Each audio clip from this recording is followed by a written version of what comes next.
మోసపోయాం.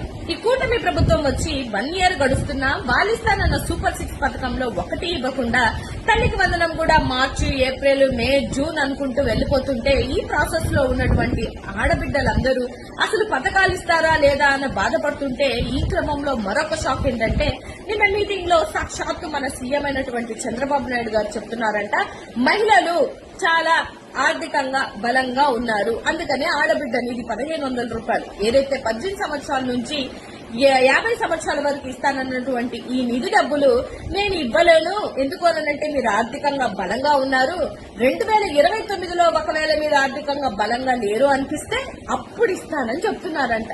మీరేమో ఆడవాళ్ళు ఆర్థికంగా బలంగా ఉన్నారు అని అంటారు, మీ ఆడమంత్రులేమో వచ్చిన డబ్బులతోటి బటన్ నొక్కితే గంజాయి మత్తులో ఆ డబ్బులు వాడుకుంటున్నారు ఆడవాళ్ళు అంటున్నారు. అసలు ఏమి విలువిస్తున్నారయ్యా ఆడవాళ్ళకి నిజంగా? 2029లో మీరేందన్నా ఇచ్చేది తిరిగి వడ్డీతో సహా మహిళలే మీకు ఇస్తారు, కాస్త ఓపిక పట్టండి. ఏది ఏమైనా కూడా ఆడవాళ్ళకి చాలా మెమరీ పవర్ ఎక్కువ, ఏది ఉంచుకోరు, వడ్డీతో సహా తిరిగి ఇచ్చేస్తారు. డెఫినెట్ గా రాబో రోజులలో మీ పరిపాలన ఇలాగే ఉంటే 2029 కాదు కదా 2047 కూడా మీ విజన్స్ ఏది పనిచేయదు.